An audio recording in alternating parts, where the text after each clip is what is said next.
Hello, everybody. Welcome to Over a Couple Drinks. Woo! We're waiting for the applause. That's yeah. We're waiting for the We're, applause. we're always waiting for the applause. Always. Oh. How are you all doing? I hope you've had a fantastic week. I'm Bill. With me, as always, is my oh god, my beer's spilling. My co-host, our Superman for this evening, Chris Birch. And I'll be more Superman than Henry Cavill. Oh. So. Oh. Oh no. We'll get into that in a second. Our special guest tonight. Have you been on before? Yes. I have not. You haven't? Nope. We've been doing this thing for over a year. Yeah. You haven't been on here yet? Jesus, okay. For the first time, he popped his cherry, Mr. Zach York, our General Zod for this evening. Because Michael Shannon looks like him. Every so often, from what I hear. Yeah. And I'm Batman. Got that shit on. So, tonight, if you're wondering where LB is, I'm going to tell you right now. He's not here. He moved to a house last week. And I told him, I'm not going to worry about it. Don't worry about showing up. We're talking about Batman vs. Superman. Spoilers. And he's like, I didn't even get a chance to see it. I'm like, don't worry about it, dog. I know how hard it is moving to a house. Mm-hmm. So, he'll be missed. So he'll be but missed. He'll be back. So, He will be back. Birch, what do we have? Because he likes to put it on tap tonight. Boom. We got Batman v Superman is the review that we're going to be doing tonight. Yeah, which We're talking about... we'll get into that in a second. Yeah. Mm-hmm. Why we're doing it here and not on its own video kind of thing. Yeah. Then we're going to be talking more about the DC Cinematic Universe as it's now born, and how it's going to unfuck itself. Comic book movies that did not earn their storylines, which will also tie into everything we've already mentioned. Yep. Then, is it called the Nintendo NX, or is it just called... The NX. Yep. Okay, I don't know enough about the system. Nintendo NX. Yeah. New I'll system. go on about that. We're talking about... Oh. Okay. Good. Overwatch. Yep. New Disney movie that they're making, a live-action movie called Rose Red. Yep. Megan Trainor who sucks. And Internet April Fool's jokes that were great. Please appreciate that, three white dudes are going to talk about why Megan Trainor is terrible. So, that's Okay, that. so we're going to jump right into Batman vs. Superman. And before we do that, I'm going to click this little button right here. And between Birch and I, and above Zach, a little sign's going to show up that says, Spoiler alert! We got Because we're going spoilers. We're going spoilers. I don't think there's any way to talk about this movie without going into spoilers. No, and we were going to do a separate video for this. And then I got to thinking, oh god, dogs attack. Yep. Is your wife going to show up on Wash. camera? No. Okay. No. Is she ever? One day? No. No. She No. hates us, doesn't she? Okay. She'd rather die. Oh, I forgot. What is everybody drinking tonight? Starting with our guest, Zach, what are you drinking tonight, buddy? A Kansas City local. It's a Boulevard Wheat. Ooh. It's a nice, refreshing wheat beer. A little lemon to it.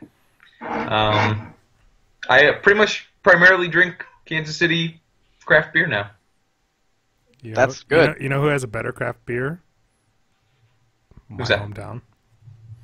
Oh, yeah. Craft Beer USA. GR, baby, what up? Are you drinking GR beer? No, I'm not. I'm drinking Leinenkugel Summer Shandy, as it was on sale. I also have a glass here of wine. It's Christmas wine. And, And to top it off, I have this $1 glass of Spider-Man filled with water. I'm going to piss like a racehorse. Yep, that's what this is about. Yep. While you're pissing like a racehorse, I'm gonna get my wine because I'm unprepared, but I have some yonder that I'll be getting. We'll get it. We'll get it in a minute. So we're doing the spoiler alert here because I didn't really feel like making a separate video because we just posting videos left and right. So we just decided to throw it in here because it felt more for the podcast to talk about, and it would just be Birch and I arguing for 2 hours about this fucking movie. Honestly, I'm really excited to hear your thoughts about this, Bill, because I am honestly surprised when I got a message from you earlier in the week that said, I didn't hate it. I didn't hate it. Because I fucking hated it. And, see, in my mind, though it has problems throughout, I only really have like 3 core kind of problems with the show, the whole thing. And I'll get into mine, but let's get the generic we hate it hogwash bullshit out of the way from you guys first, because, and I'm gonna put this right here. This isn't the worst comic book movie ever made. No, it's not. Okay? Oh, absolutely. Not at all. It's better than every Fantastic Four movie ever. It's better than Spider-Man 3. It's better than X-Men 3. That Steel movie was Steel, better than Spawn. every Fantastic Four movie. It's better than Steel, Spawn, probably every single Punisher. I'm just saying, it's not the worst thing ever. No, I don't think it is either. And I put it on par with Man of Steel. Because Man of Steel had a lot of problems. See, I enjoyed Man of Steel, and I still didn't like this one. And yeah. So why don't we go into it? Okay. Well, first let me say what I think we can all probably agree on. I guess I don't know for sure, but Ben Affleck was great. He was. I actually was surprised by that. Yeah, I went in at least. I walked out thinking, at least I want to see him in this role again. I want to see him do more solo stuff with this character. I want to see more of that, absolutely for sure. And most of the stuff, and honestly, I think what it comes down to why I liked him so much is I think he was the only character that was actually fleshed out as a character in this entire movie, and I think that's why I liked him so much. Because he was given the time, which this is getting to my first big qualm with this movie.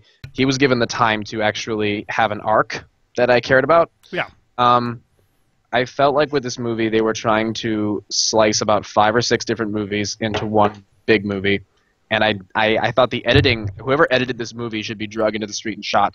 Agreed. I think they don't know how to make it was just kind of scenes. These scenes could have been in any order. They just happened to fall into this particular order and did not have any kind of dramatic, narrative being pushed through it. Which I believe that one of my theories is that part of it was cut out of context, as leading into one of my major problems is Lex, and how his plan didn't make any sense at all. He didn't have one. No, and how suddenly he just goes kind of insane, and I'm wondering if one part happened out of context, like out of sequence, where he goes. I don't know. I have a list of shit. How do we want to handle this? Do you just want to ramble first, and we'll ramble together, or what? I don't mind either way. We could kind of find each one and each talk about it. Because I got movie. points. I got points, and that's all. No, I want to hear your points. I want to hear your points. Like, okay. Well, we're on Lex. Let me hit my Lex one. I liked Lex Luthor's first scene. He's playing basketball. Basketball one? Yeah, and then they go and they talk about kryptonite.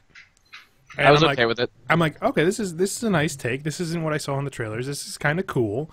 He's like this very posh playboy kind of character who's just kind of having fun and very brilliant minded and looks down on people but doesn't rub it in their faces kind of thing. Because he's like, we found kryptonite. It's pretty awesome. We can do all kinds of stuff with it. Let's build a silver bullet. You don't need to use it, but we got one. And I'm like, okay. I'm for it. I didn't mind it. And I was like, okay, obviously he's doing this because he wants to kill Superman. Yeah. Which is a Lex thing. And I think that was the thing. I saw real, honest-to-God potential in Jesse's Lex. I thought it was going to be an interesting... Zach did not. Zach didn't. I did not. Well, he degrades after this scene to such a degree. The thing. I saw him in the first scene and I thought, okay, I knew it wasn't going to be the same Lex we've always seen, and I said, okay, I can live with that. I wanted to know more about why he did all these things, and that's what I didn't get. It would have been I could have forgiven a lot if I had found out why he was doing all that he was. He had no motivation in this movie. No, and he had no reason to be doing what he was doing. Well, and I think that was a big problem just with when you break it down, the fact that they put Eisenberg in that role in the first place kind of takes away a lot of, I think, what Lex Luthor was ever really about. I mean, yeah. I don't know. I just didn't catch any kind of power struggle out of him. He was in no way an imposing figure. No, way, shape, or form. Well, the one Lex Luthor I always enjoyed isn't the Gene Hackman, isn't any of them that we've seen in a movie. It was always the animated series one where it was the corporate America. If Superman is supposed to be the Boy Scout for America and like the poster boy and the pinup and how we're supposed to see ourselves, Lex always brought apart the corporate side, the cold calculating, and that it was always fun to see these two fight each other in the sense of he would be like, if you touch me, Superman, I will sue you for everything you're worth and turn I turn wanted everyone that against scene. you. You know? I wanted a scene where Superman realized I can't punch my way out of this. Yeah, and that Really didn't wanted happen. it. But in the first Lex Luthor scene, I really liked it because his motives were clear. Mhm. Past that, I saw what he was doing. yeah, Um, he gained access to Zod's body.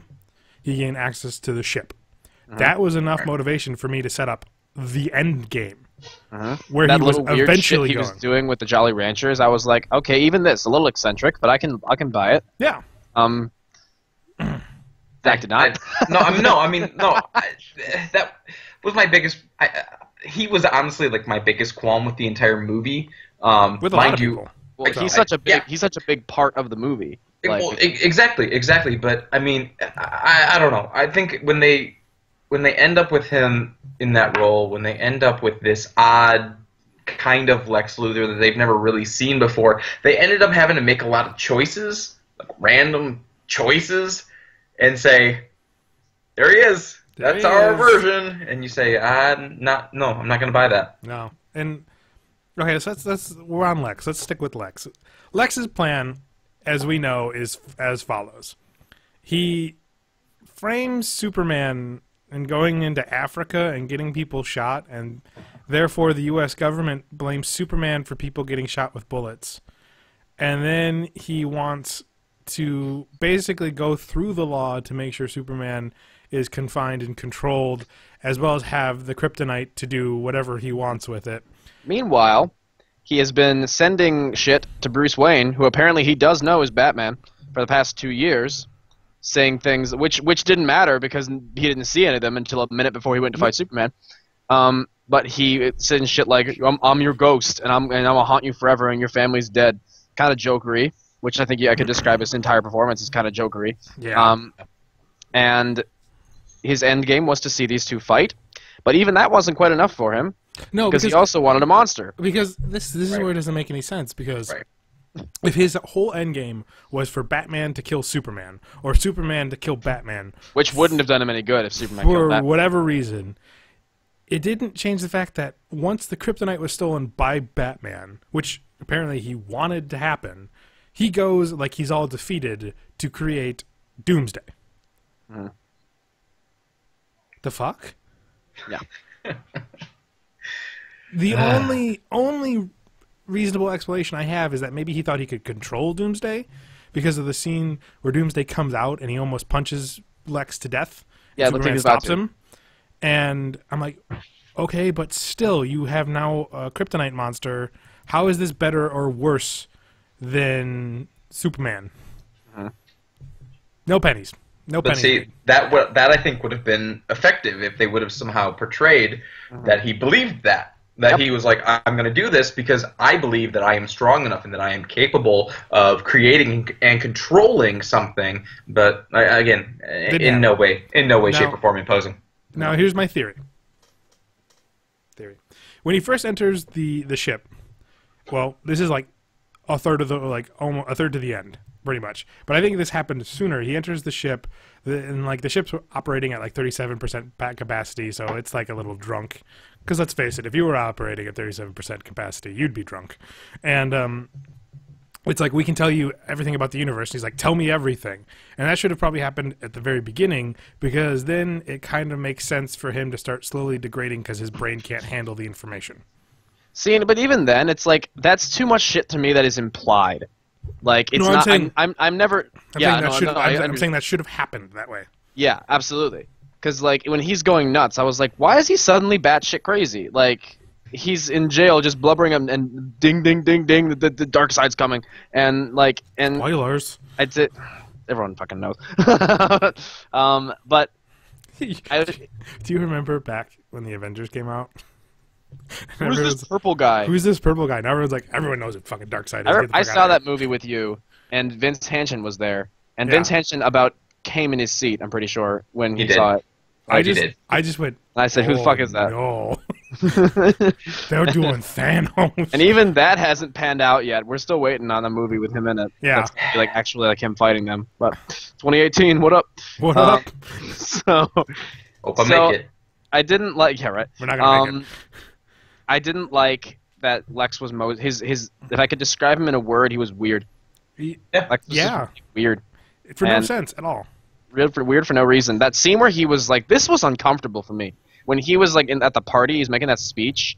Yeah. And he's just he's like mumbling like a high schooler who just got put up in a play he's never been in. Yeah. And then one interesting moment was when he started saying something about, I don't remember what the fuck he said, but it was like, knowledge and power cannot be, like, he was kind of saying like, if I am like, if someone has like all knowledge, they should have all power, but they don't. And I think I was like, okay, that kind of gets at a little something that maybe is insecure with him.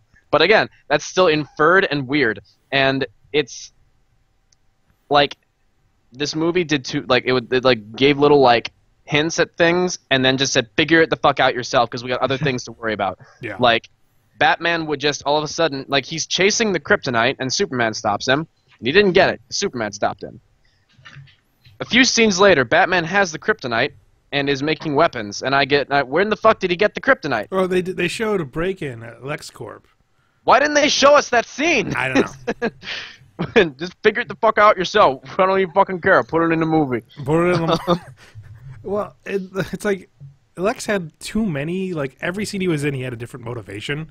Like, I'm trying to live up to my father. I'm trying to destroy Superman. I want him to be brought to justice. I want him to be put into control. I hate my father. He beat me. Fucking pick something, dude. Yeah, Go with it. Yeah, I didn't like his character at all.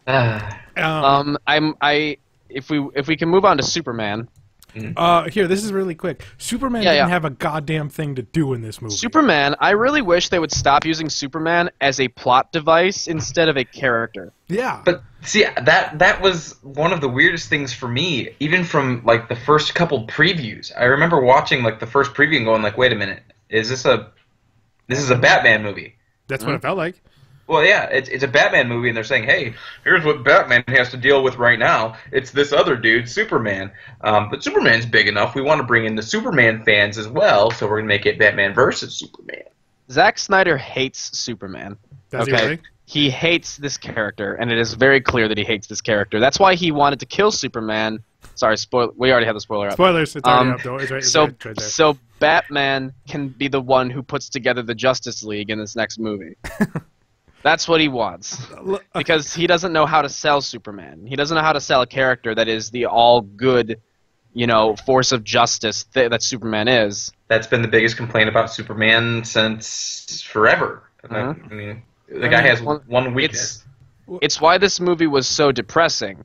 Because when you have a Superman and Batman are supposed to be polar opposites. Superman is literally, not to quote the bullshit thing that Lex was talking about, but he's day, Batman is night. He's justice. He's like, this bright shining. I work in the day, and I'm proud to save people. Batman hides in the shadows and does his work like at nighttime. Yet when you have a Superman who is dark and serious like that, Batman has to then become the Punisher. And I don't like Batman as the Punisher. Now, the way this could have been fixed is you make Superman do all these heroic things, and instead of having this like whole like dirge going on and like ominous tones and looks and like he's portrayed as a god, make it the fun Superman. He's pulling a ship through the ice, he's saving these people, and he looks like he hates it. Yeah, he looks like he's like, I have this burden. Yeah, and I have to save this planet because I'm Jesus. Yeah, they needed to make it a little bit more fun. So then, when everything goes to hell, he has this weakness in emotion and character flaw that he goes, I'm trying to do good, Lois, but everything keeps blowing up in my face. I don't know what to do. People just died when I thought I was doing the right thing. That would have been better. That's what they wanted to do. That's what they tried to do. It wasn't there. Ultimately, Superman's biggest kind of conundrum. Well, yeah. And I like that. I can't save everyone. Yeah, and I like the idea that they're playing with this weakness and emotions than just, he's Superman and he can only be stopped by a green rock. No, they're playing with all these, like, I can't do everything, and, like, real complicated emotions that I don't really have seen a Superman have, and I like that. I enjoyed that aspect. I just don't think it was executed properly. And that again, this is why it was so disappointing for me, because this movie, there's a good movie in there somewhere. I'm gonna buy the director's cut. There's gonna be a director's cut, and I'm going to buy it because I want to see. It's gonna be 3 hours. I want to see what they do with it, and if I really hate it, then Zack Snyder can just take my money and slap me with it. But you know, he's already taken my $8, whatever it was, and he will. But He will. There's a great movie in there somewhere, but it got buried under a lot of things. And then can we just talk about the last thing that kind of bothered me was I understand you are building a universe. You are building a much larger universe. And you're doing it on your second movie. I understand that. And I like Easter eggs. I like little call-outs to, hey, this is what other things that are going to happen. When you just fucking take out your Easter egg dick and just like shoot it all over the screen at me, I'm like, I get it. The Justice League is a movie that is happening next fall. Oh my god. Who's this guy in the red who's kind of time traveling into Bruce's dreams? Okay, no, it's hold the on. Flash. Hold on. That one was good. The found footage camera was bad. First, he was about how Jason Momoa looks like he's holding his breath as Aquaman. Well, can we talk he floats about up to the camera like that one lasted like 45 seconds too long. And then also, why does Lex Luthor have all their symbols? Like, has he just gone through and said, this person could be? I think they're fast, like lightning, the little lightning symbol, and maybe one day they'll use it on their chest. This woman's pretty wonderful. Let's call her wonderful. So, but like seriously though, like. That was silly. I've read reviews and people were like, "Oh, that was so awesome." I was like, "That was silly. That was fucking stupid and unnecessary." I didn't feel like the Flash one was necessary after having the whole dream sequence. I knew you have a red guy running really fast to break through time. I know who that is. If you're a DC fan, you have a brief idea that Flash can do that. And guess what? There's a Flash TV show where he fucking does that. And so better. we know who that is, and so you don't need to bring it up later. The Cyborg one I thought was fucking awesome. Okay. That was a night, and the mother box. That's gonna tie into Darkseid. That was cool. I was cool with that. But I understand, Zack Snyder, that you're going to do the Injustice story. I can see that you're doing that, and I don't know. It's gonna be another Superman plot device without him being a character, because Superman's gonna come back to life. And somehow he's going to be evil. He's either going to work for Darkseid, or he's going to just be a dick because someone kills Lois, and they're going to do the Injustice storyline. I'm sure they are, but I it. That's me. I liked it. I didn't hate it because I was like, "Oh, cool, you're doing that. That's neat." I know. I don't care about any of that because I haven't gotten to see Superman be Superman yet. Like he shows up, he blows a town half to hell, and he's kind of a hero, kind of not, and then he's dead. And when he comes back, he's going to be a bad guy. I don't... Like, when they were bagpiping at his funeral, I just didn't give a shit because I haven't invested emotionally in Superman yet. Neither has anyone else, for that matter. We'll get to that. See last piece of this segment. The only thing I want to touch on that, you see how impractical it is for Aquaman to have long hair because it gets all in his fucking face? Has anyone done a film where the entire or the majority of a film takes place underwater before? Waterworld. Underwater. Oh. Yeah. In a habitat.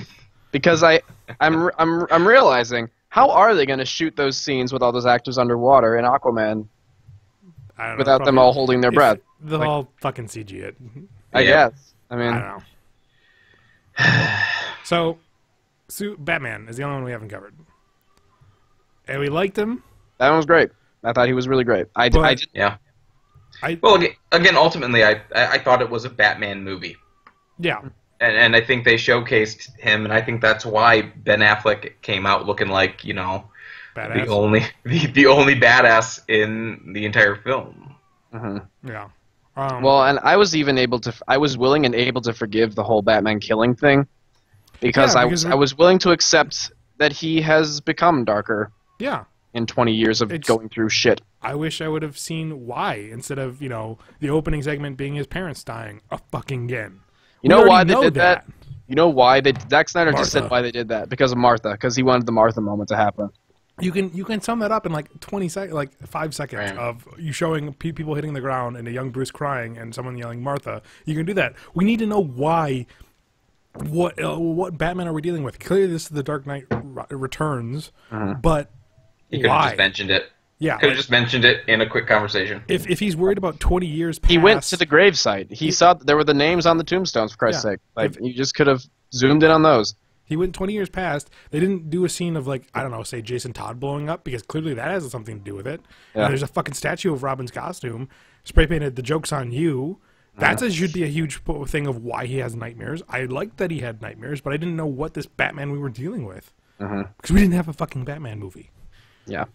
Can we talk about how great Alfred was, though?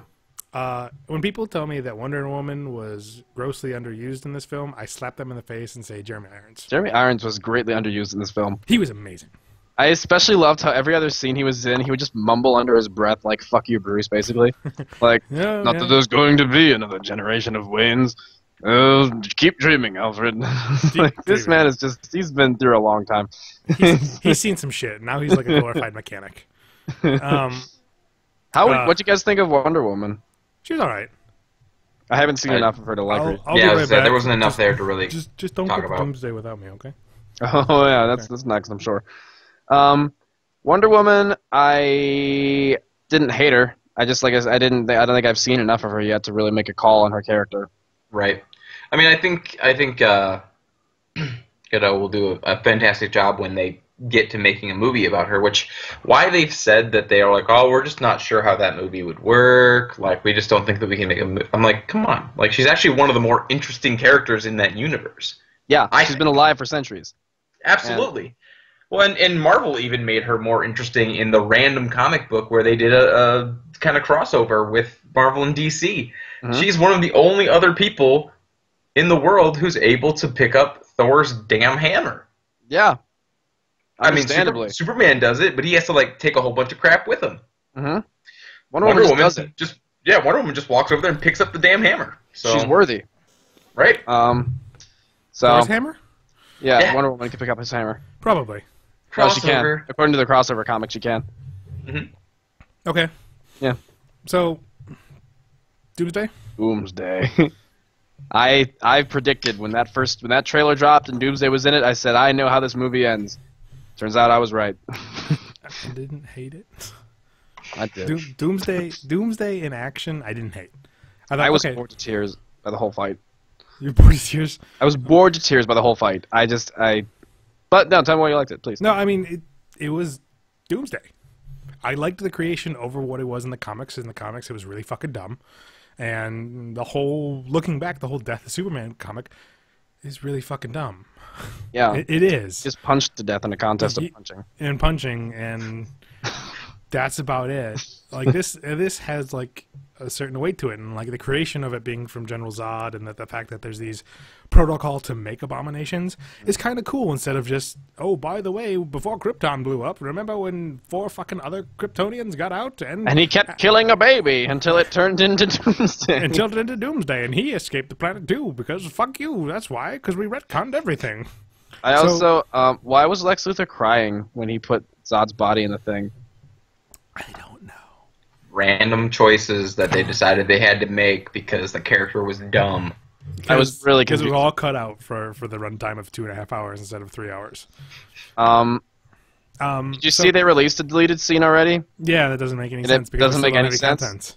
It's We don't just have content. it's Lex Luthor when he gets arrested, and he's inside the ship, and he's talking to what looks like it's one of Darkseid's one of Darkseid's people, and it's like a projection of him, and he's talking to this alien thing, and that's about it.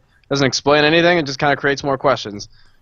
Yeah. So, I mean, I like the creation of Superman of Doomsday. I like that the initial fight started and like just going to town brawl. That reminded me very much of the Zod fight, which is fitting because Doomsday is Zod in this, and I enjoyed that energy weapons or any attack really kind of fueled it, and I was like, oh, that's cool. And then he became slowly more like Doomsday with his bone goatee, and Yeah, I wanted more bone goatee.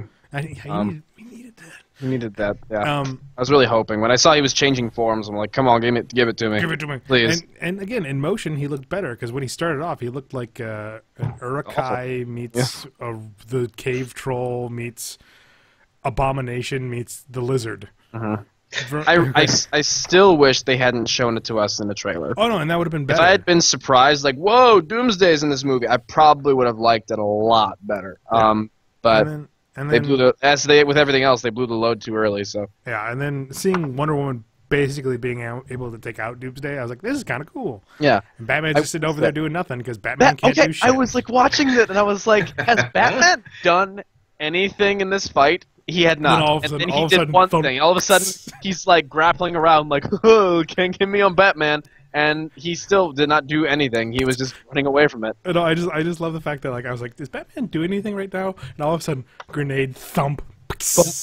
I'm like, That's totally it. And I was like, okay. You did your Batman job, Batman should not be a member of this league. No. And then I didn't really see it coming. Well, I mean, I got it spoiled for me because I didn't care. I thought he was gonna possibly die, but then Doomsday runs a spike through Superman's chest, and I'm like, oh, so much better than a punching fight. yeah, it was a better kill than the punching fight. Yeah. That's absolutely sure. But I don't care yet about this Superman or any of these people. And so it's like I liked if it. they had given me like 3 more movies before they killed him, I might actually feel something during his gigantic, awful funeral.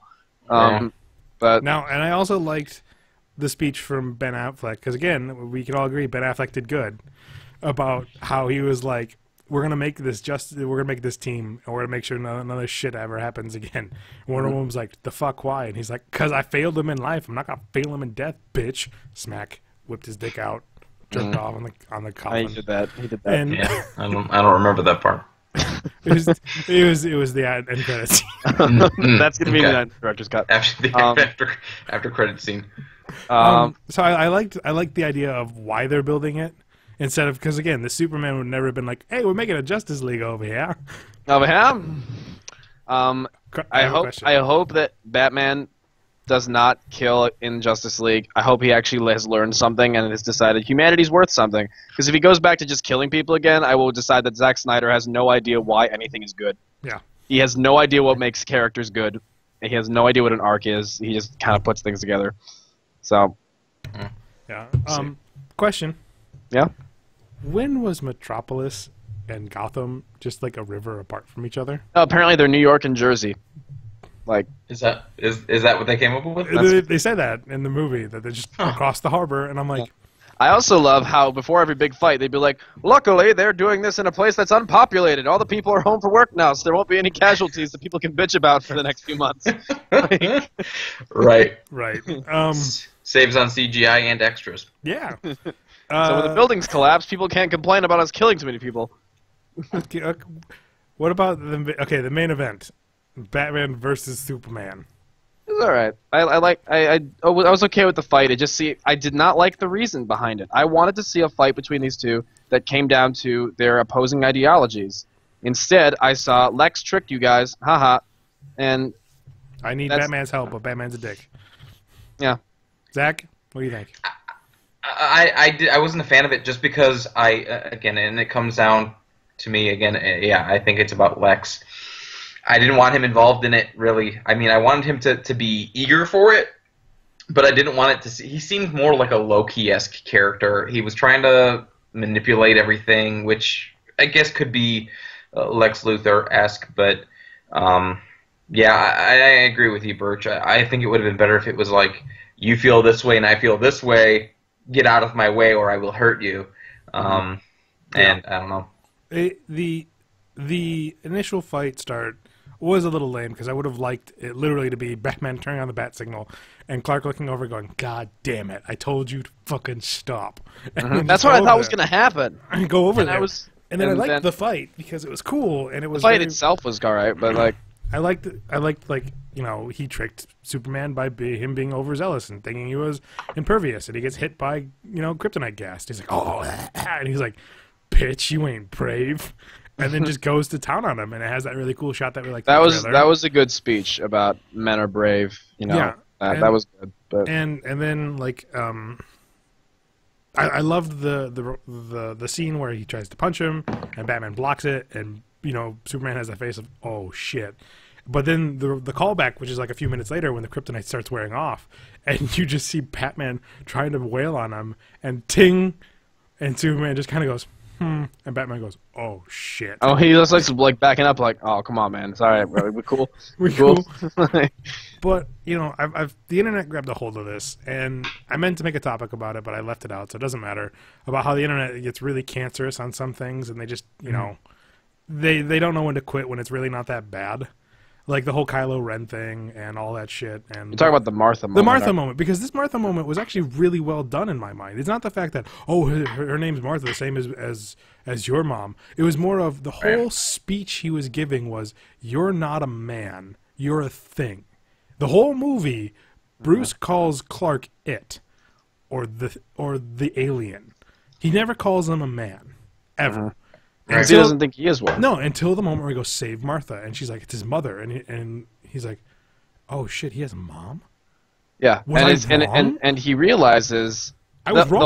The whole thing about them sharing a name that resonates with him, obviously. Yeah, But I don't think that's why he stopped. He doesn't go through with it because he's like, in this last moment of his life, this person thing is asking me to save his mother. Yeah, that's Like, not. I'm willing to die if you save my mother, That's and good. that's a human thing. Yeah, so I like that.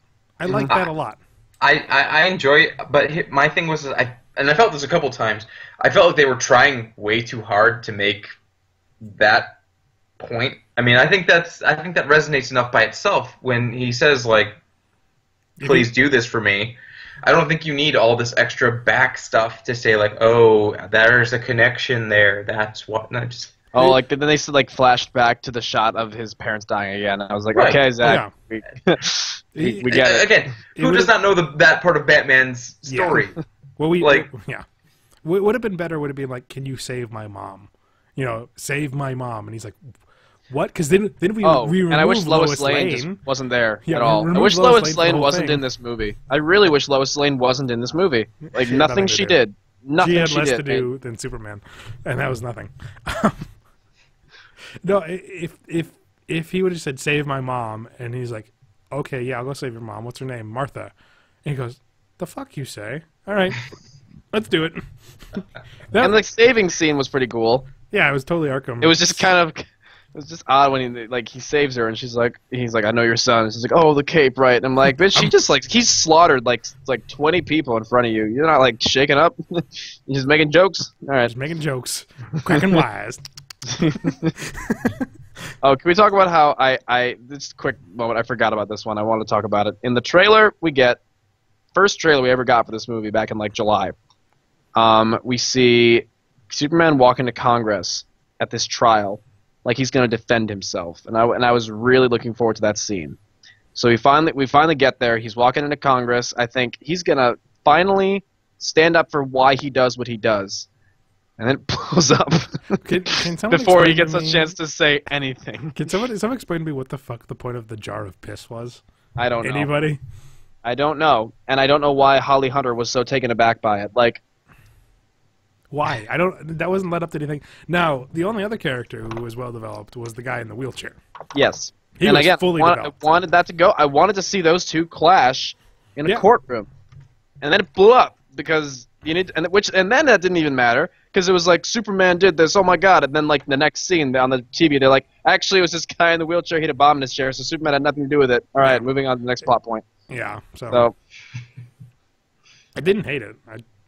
It wasn't good, but I didn't hate it. It was okay.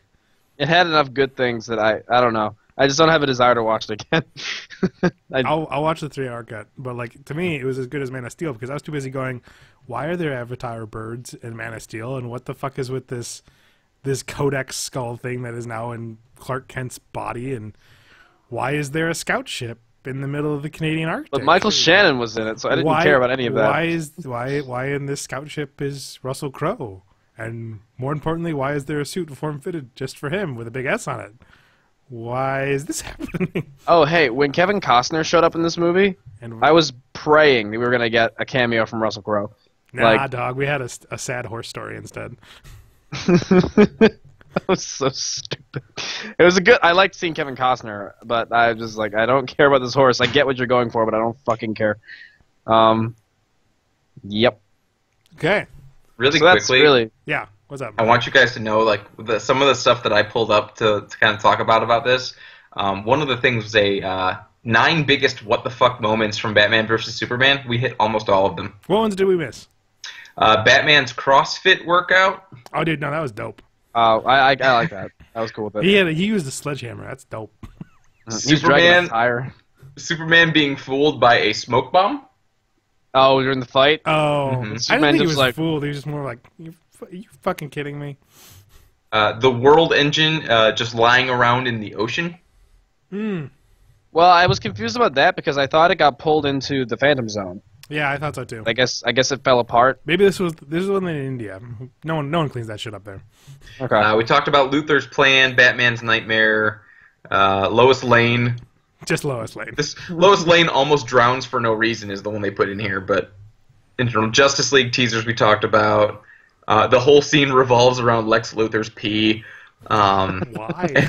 And then number 1 is Martha. So Well, we rationalized Martha. Fuck you. Yeah. Okay. All right, I'm gonna leave the spoilers up just for this one. We'll take it down. We'll probably leave it up for the rest of this segment, honestly, because we're talking about a lot of spoilers. DC Universe and how to unfuck itself. Who wants to start? Zach, you haven't said anything. well, that's like I said, I honestly, I'll be honest with you. I spent a lot of that time during, especially once we hit Doomsday, looking at photos that said, "Hey, isn't it weird that Doomsday's design looked a lot like the new Ninja Turtles?" So I spent a lot of time going through photos, going like, "Holy crap, they're right! It looks just like them." And that Ninja Turtle movie is going to be better than this movie was. It's true. That movie doesn't give any shits. Yeah, no, it doesn't. How does DC come back from the dead? Well, here's the thing. They have a soft reboot built in. Right. All right? Nobody had a problem with Batman. Nobody had a problem with Wonder Woman, really. Okay? Right. The only problem you had was Superman. Right. And he's coming back from the dead. So, you just kind of change and tweak his character from there. Yeah. Well, here's my thing. Here's my thing right now. DC is in a place where the people who are making their films, I feel like, do not know enough about their universe. People do not care enough about their universe. You look at something like Suicide Squad right now.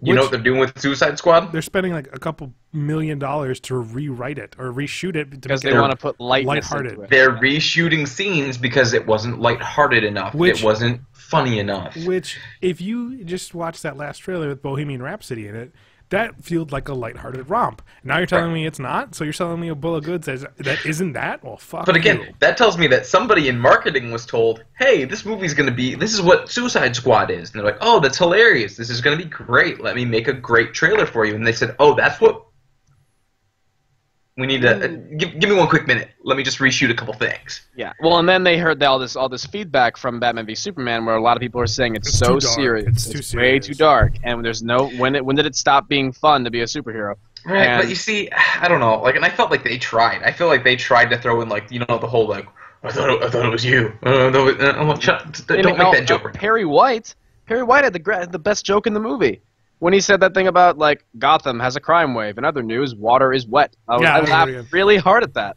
Like, but I thought the joke was going to be, we don't have money for a helicopter. Perry White's great. I want him to be in every movie forever.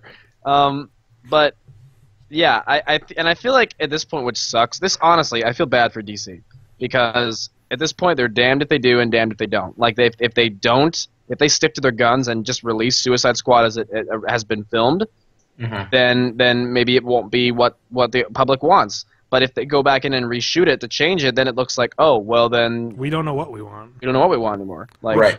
That's But at the same time, they are responding to things. feedback. ideas that they've gotten. I mean, and I feel like it's been a problem. Look at it this way. And this is, I think, the problem.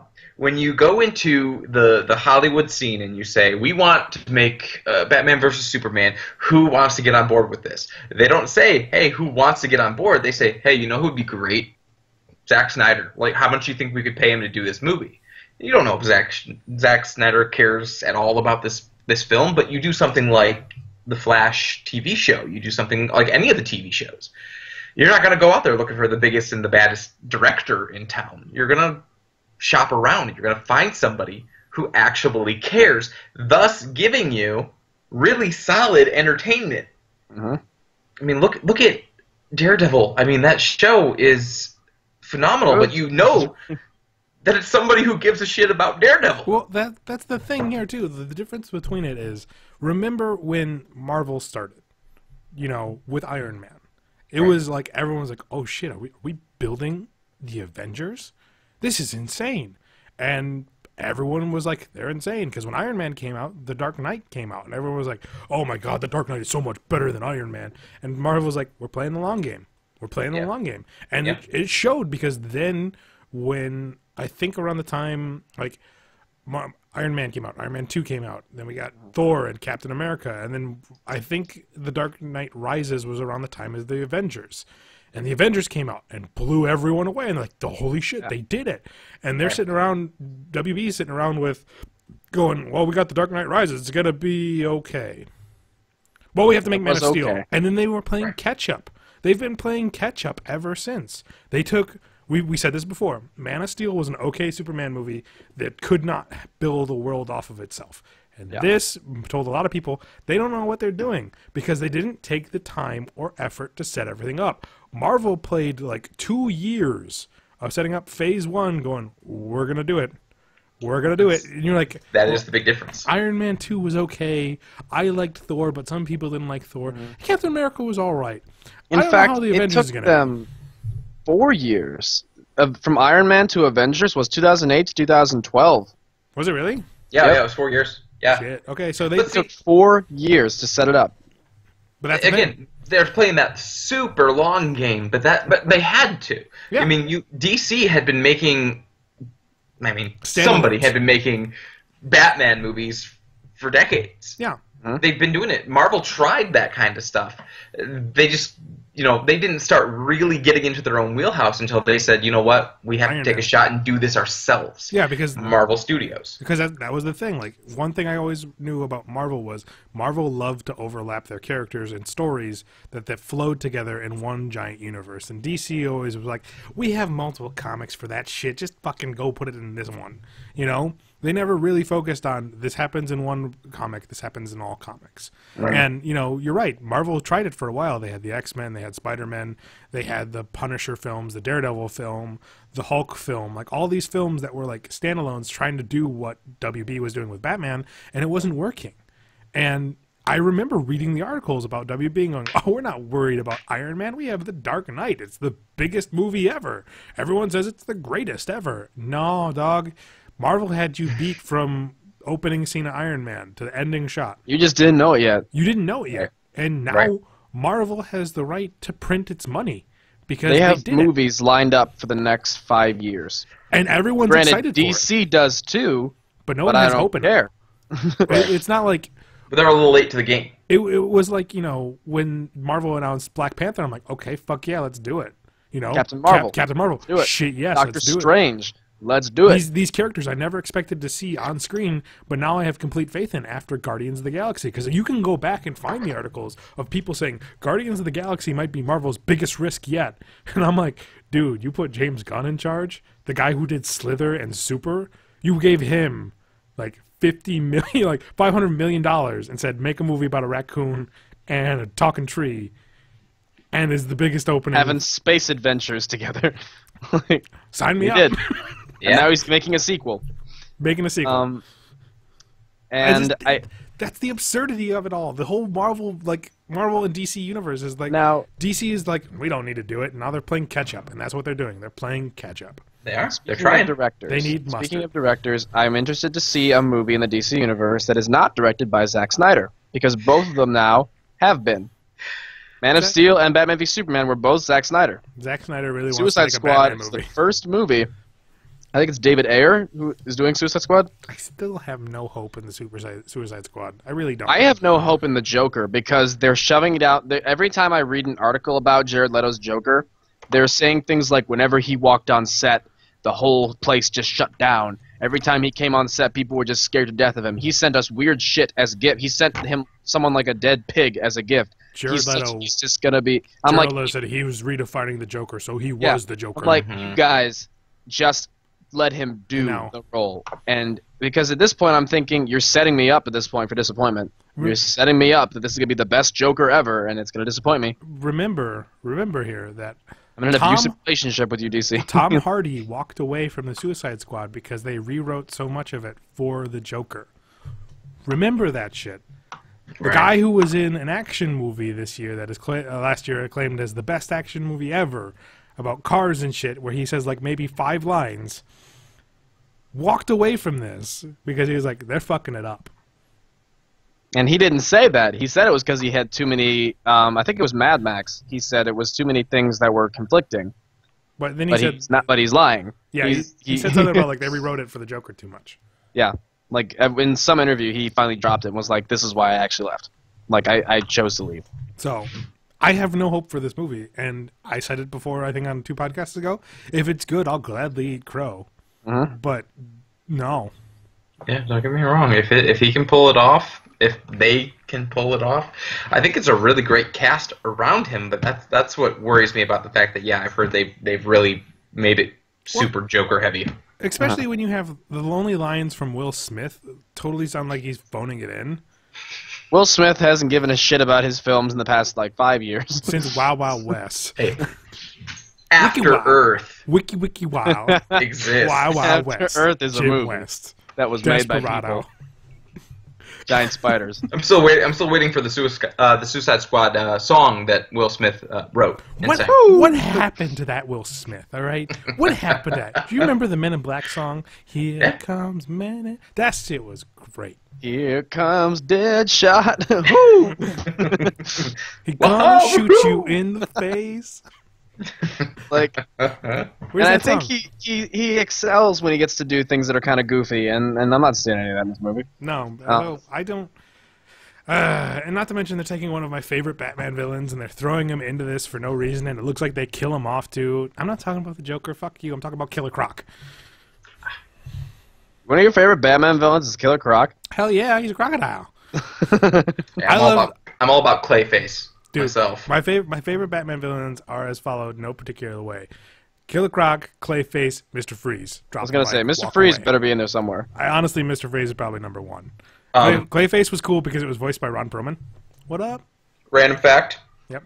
local KC actor is playing Mr. Freeze on Gotham. Really? That's a terrible show, so we don't care. Tell him to leave. Tell him to get out of there. Both of them. Tell him to leave. quickly. Run! It was No, a big actually, deal around here. I read that the guy playing Mr. Freeze did a good job on his debut. Well, So. it's really hard to fuck up Mr. Freeze because Coming Arnold after Arnold? Schwarzenegger, even Even he would have been great if he had a would've been script. good if he had a script and If it someone wasn't gave him just a ice script. puns. I'm pretty sure it was just ice puns that they gave him. Say these in any order you want. What killed the dinosaurs? The Ice Age.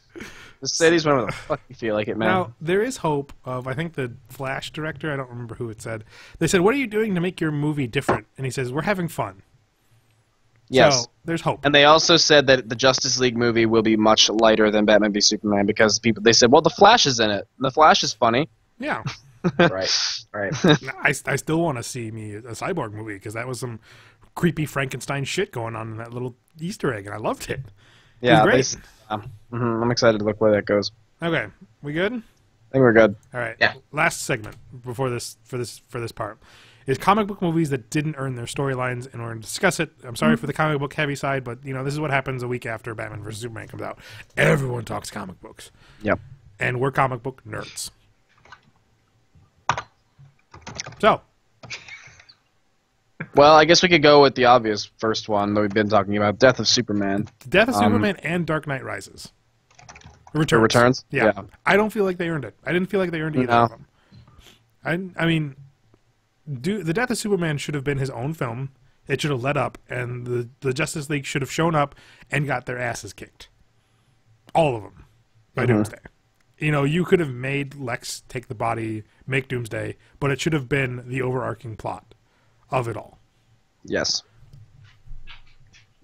So they didn't earn that. They didn't earn the Dark Knight Returns because we didn't get any of the backstory either. We didn't have a setup. I mean, yeah, we had a mentally unstable Bruce Wayne, which I enjoyed watching, but we didn't know why. The Dark Knight Returns came out right after Death of a Family, or soon after. So we knew why this Batman retired and became unhinged. We don't know why he became unhinged in this until 45 minutes till the end. No. Even then, we don't really know. No. Here. This is something that the movie earned, but didn't quite at the same time. The Dark Knight earned the right to make Two-Face. Yeah. They didn't earn the right to kill him. No, they didn't. But they made the right to bring him in when they did. Yeah, they did a great job building him up. That's good. They, I mean, some obvious ones I thought of was like Spider-Man 3 did not earn the right for Venom. That's the one I was thinking of. I mean, Zach, were you in college when I saw that first teaser trailer? I was in the green room, right? I don't know what show it was. I don't. But like everyone's like, "Oh shit, Spider-Man 3, they released an image like a moving picture." And I clicked it, and everyone huddled around, and it showed the black suit, and everyone's like, "Oh my god." And I remember Q being like, "This is going to be great." And like AJ Miller was like, "Oh man." And I was just like, "This movie's going to be shit." They're like, "What?" And I'm like, Spider-Man's most iconic suit is his classic. His second most iconic is the black and white suit, and you fucked it up. You fucked it up. So when I went in and watched it, I didn't hate Spider-Man 3 because I was expecting dog shit. I got, a cheeseburger with a side of dog shit. Yeah. So dog shit was optional. You can eat the cheeseburger and kind of ignore the dog shit for a while, but eventually it's gonna be there. And they didn't earn Venom. It was just thrown in. The movie should have been Thomas Hayden Church running around as Sandman because he was fantastic. And the thing is, it's funny that I thought I was gonna hate Sandman in that movie. I thought I was gonna because I didn't love the character in the comics. I thought he was boring. Yeah. But then I saw him in the movie. I'm like, damn, they actually wrote this character. Harry Osborn. And again, I blame that a lot on casting too, though. I mean, if they could have found someone better than frickin' Topher Grace. Which the funny thing is, I watched the movie with the commentary. He is the biggest Spider-Man nerd out of all of them. Oh yeah. And I'm willing to say he would have been a great Peter Parker. He would have been far better. I would have liked him better as Peter Parker. Yeah. Than Toby. Even as Eddie Brock, I thought he was okay. He was okay for the style of Eddie Brock, but he wasn't. Venom, he's so goofy. Yeah. Yeah. He was too goofy for it. He made a dick joke. He would have made he would have been a really goofy Peter Parker, but you can be a goofy Peter Parker. You can be, yeah. And sticking on Spider-Man, they didn't really earn Doc Ock. I'm gonna throw it out there because the Spider-Man 2, that Doc Ock was the Lizard storyline, not a Doc Ock storyline. Yeah, but it was so good I didn't care. It was good until the end, and then it got shit. They didn't earn the right to kill him. What other ones do we have? Well, that was back in the early 2000s when anytime you introduced a villain, you had to kill him off. Yeah, because fucking they killed Jack Nicholson and Batman, so they had to kill everybody off. They didn't earn the right to do the Phoenix saga in X3. Oh, fuck. I know. I like to pretend that didn't happen. Really, it would have been fine with just the Cure saga storyline. That would have been a fine movie. Everyone would have been okay with it. It would have had a lot of moral dilemma. The Beast could be normal again. Rogue could touch people again. It would have been a good storyline. No, you threw Phoenix in there and you killed, fucking Jean-Luc Picard of the USS Enterprise. Yeah, I didn't get that either. And then they didn't do anything with it. That was the worst part. Like they did that whole after film scene where they were like, "Whoa, he's talking to," and then they were just like, "We'll just leave it. It's cool." Oh shit! That reminded me. That totally reminds me. In Spider-Man 2, they didn't earn Spider-Man No More. Remember that subplot where Peter Parker randomly loses his powers? He gave up being Spider-Man. Why? Nobody knows. What other movies were there? Oh, it was because he doubted himself or something? Or stress? I don't remember. Mm-hmm. The Dark Knight Rises didn't earn the old retired Batman storyline at all. Oh yeah, the ending. We jumped 10 years in the future and what the fuck is going on here? There was no earning there. What other ones? Originally, I thought Captain America would not be able to earn the Winter Soldier storyline. I had that thought. But Winter Soldier was a good fucking movie. I Yes, it trust was. the Russo brothers with everything. Yeah. So I when think- they said they were doing Civil War, I was like, all right, I'm good. Yeah. I'm good. I'm hoping. You're hoping? I'm hoping because I mean, like there are so many characters in Civil War, and they've got like 8. Hold on. We got Iron Man, Rhodey, which Rhodey's not dead. Don't fucking freak out. There's no way they show that in the trailer, for Christ's sake. Rhodey, Iron Man, Black Widow, Vision, Black Panther, Spidey, Cap, Bucky, Hawkeye, Ant-Man, Vision and Witch. Vision and Witch. Scarlet Witch. I already said Vision. Witch, Oh, did you? Oh. and Agent 13, and then Martin Freeman's character. So you're looking at, like, what was that, 14 people? Something like that. I mean, I'm not Oh, worried Falcon. about it. Oh, Falcon, yeah. Right, Falcon's a shit. I love that guy so much. What's his name? Anthony something? Anthony Mackie. He's He's great. so cool because he's like, I don't want to do a Falcon movie because that's not fun. I'm like, Yeah, all right. he's like, what can I do on my own? That's like making a Hawkeye movie. Right. Which I don't know if you heard. Jeremy Renner was like, hey, they want to do a Hawkeye Netflix show. I'll be all on that. I'm like, do it. Do it, please. I would love to see a movie like a 13 episodes of him just being a snarky badass shooting people, doing covert ops. Going, all right, here we go. It's just like James Bond gets to wear a tuxedo. Okay. Why am I in a sneak suit? So just to kind of throw this out there, again, we counted what 15 people in Something like that, yeah. Civil War. Yeah, I'm looking at the who's on which side, and just on the anti-registration side, there is at least 40 characters Well, are you looking In at the- in the comic? book? in the comic. Yeah, well, Okay. some of those are not in there. They're not. Sadly, they're not going to put Daredevil or the Punisher on there, which makes me sad. But I like where they're going with it because it makes more sense in the movies than it did in the comic book. Because I fucking hated the comic book. Really? Everyone hated the comic That book. comic book was shit. I thought it was fine. It was shite. I mean, yeah, it was shite. It was Um, shite. You want to know why I hate Iron Man? Because Iron Man made Peter Parker take his mask off, which led to Aunt May getting shot, which let Peter Parker sell his marriage to the devil, so he broke up with MJ. That is so dumb. I fucking hate you, Iron Man. I hope you die in a fire. It was the best moment when Captain America was beating the shit out of you for like 20 frames, and then Captain America was like, all right, I'm done. I'm walking away. Hands up in the air. So, nothing makes me happier to see fucking Tony Stark get his face pushed in by Chris Evans. Yeah, I like Which that. will Don't happen. get me wrong. Which will happen. He's gonna kick Iron Man's ass. Team but- Cap. all the traders who are all of a sudden like, oh, Team Iron Man because Spidey's on it. I'm like, fuck you. you. Spidey. Like, Eat shit. Well, to be fair, again, in the comic book, he Spidey flip flops for a while. He flip-flops, yeah, but you he's know, probably gonna flip flop in this movie. he's probably is. No, of course not. So, is there any other I mean, Marvel? going to everything. Fantastic Four again. You want to talk Oh. about? They didn't earn jack. They Let didn't. alone Silver Surfer. They didn't earn the right to use those characters. Let Right. alone- They didn't earn that shit. They didn't earn Earn a that damn shit. thing. Fox is still kind of insisting they're gonna make a sequel. X-Men Origins didn't earn anything. Oh, I loved X-Men Origins. Oh, Deadpool? that Origins. No, I was thinking of First Class. Never mind. First Class, I liked. First Class was all right. I dug it. Kevin I Bacon dug was there. I'm excited about Apocalypse. I hope they don't. fuck it up. I liked Days of Future Past. I'm hesitant but optimistic for Apocalypse. They've at least done. It looks like they've done a little bit to make Apocalypse look a little bit less like Ivan Ooze. Except, So. except the problem is still that he's shorter than like fucking Amelia. But he- Psylocke. But after Force Awakens, I will watch that man into just about anything. Yeah. Like I'm all about Oscar Isaac right now. I'm hoping that like Magneto shows up in his costume and he's like, that coat looks good on you. And I just kind of BB-8 just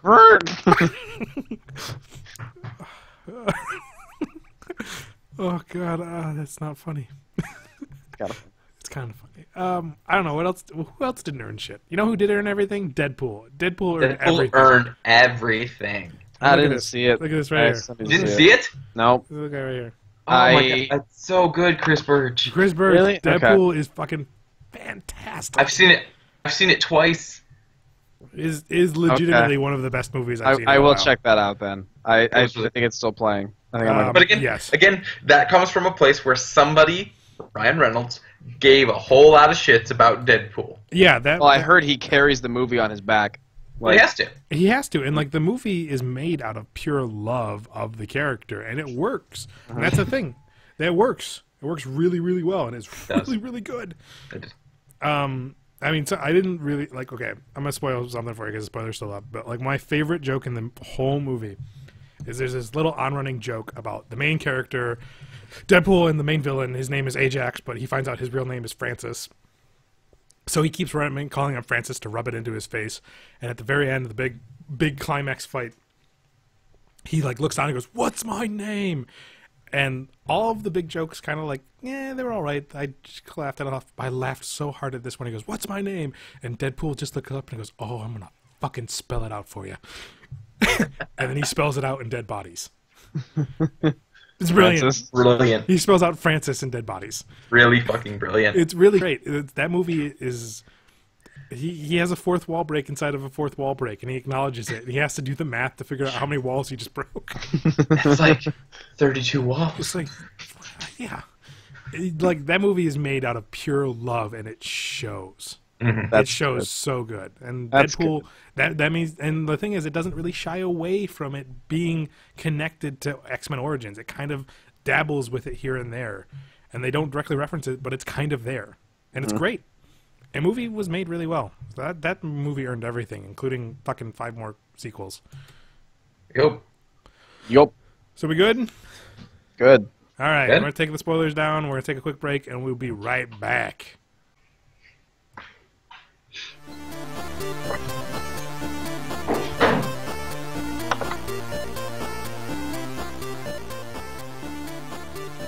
Okay, everybody. How y'all doing? We're back. Dinosaur Story. It's on Netflix. Pay us money. Is it? Yeah, it is. It's not good. Oh. It's not good. Still not good? My nostalgia says it's good. My nostalgia says this Doomering's badass. I have a problem now. I got one of these, and now I'm getting all of them. My girlfriend's the same way. See, She bought like. see this Doomerang? Yep. It's fucking awesome. I got Deadpool. I didn't buy Deadpool. Someone gave him to me. I'm not gonna say no to Deadpool. And I got this little guy right here. That's awesome. Little Han Solo. So, we're back. A Dinosaur Story. Now on Netflix. Not what we're talking about. Let's lead to the main reason why Zach wanted on the show. Nintendo! They done fucked up. They're saying they're stopping Wii U stuff and working on NX, which... Has it been 5 years already? Since Wii U It's been a long time. I don't think it's been quite that long. You But said a goddamn watch to Nintendo when they're like, all right, we're done with this one, moving to the next one. yeah. Well, to be fair, the Wii U hasn't ever really been something that sold well for them. You want to know But- why? You want to know why? Because Nintendo has this thing, right, where they say they're going to make these games, and then they wait until the unit is done with, and then they release it. So Yeah. they're canceling Wii U, all this stuff to move to the NX, and nowhere in sight do we see Zelda Wii U. Well, Since when did Zelda become their product life franchise? Seriously. I mean, it is. It's what they did with Skyward Sword.